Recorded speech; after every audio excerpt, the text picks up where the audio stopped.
दोपहर को बेटे रोहन ने ऑफिस से फोन किया था कि माँ शाम को वो अपनी खास दोस्त रीत को मिलवाने ला रहा है।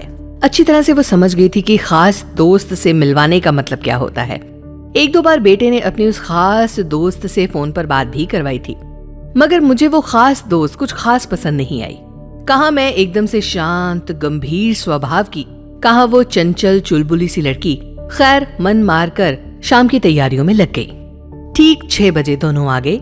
मुझे देखते ही सबसे पहले उस लड़की ने मेरे पाँव छुए, फिर बड़ी शालीनता के साथ उसने घर की सारी सजावट देखी।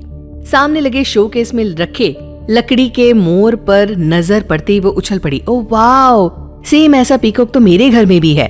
हमारी पसंद कितनी मिलती जुलती है ना आंटी। मैं ही लाई थी। आपने कहाँ से लिया, कितने में लिया? एक सांस में बोलती चली जा रही थी। अब भला ये भी कोई पूछने वाली बात है? मैंने बेटे की ओर घूर कर देखा, वो भी समझ गया।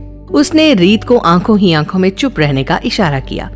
थोड़ी देर बाद चुप रही, फिर बोलना शुरू कर दिया। वो डाइनिंग टेबल पर बैठने तक खत्म ही नहीं हुआ। अब तो मैंने इस लड़की की बातों पर गौर करना ही बंद कर दिया और आदतन हमेशा की तरह बेटे को पहला निवाला अपने हाथ से खिलाने लगी। मैंने ही तो बचपन से उसको खराब आदत डाल रखी थी। मेरे हाथ से खाए बिना वो खाना शुरू ही नहीं करता था। उसे खिलाने के लिए मैंने हाथ बढ़ाया। वो झेमते हुए बोला, ओ कम ऑन मम्मा, अब मैं छोटा बच्चा थोड़ा हूँ, बड़ा हो गया हूँ, खुद ही खा लूंगा। पलकों को झपझपाकर बड़ी मुश्किल से आंसुओं को रोक पाई।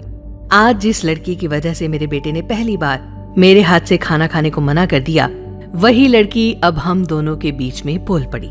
क्या रोहन, तुम भी ना, भले कोई अपने बड़ों से बड़ा होता है क्या? हम कितने भी बड़े क्यों ना हो जाए, पर अपने माँ पापा के लिए हमेशा बच्चे ही रहेंगे। मैं हैरान रह गई। बेटे ने मेरे हाथ से एक निवाला खा दिया और मेरे हाथ पर अपना हाथ धर दिया। आंटी, आप मुझे भी खिलाइए ना। और झट से मेरे हाथ का वो निवाला चट कर गई। सच कहूं, उसकी इस हरकत को देखकर मेरी हंसी आ गई। एक और निवाला खिलाने का मन किया, पर झिझक आई और खिलाया नहीं। बस पूछ लिया, खाना कैसा लगा रीत? सच्ची आंटी जी, खाना बहुत टेस्टी है, बिल्कुल मेरी पसंद का।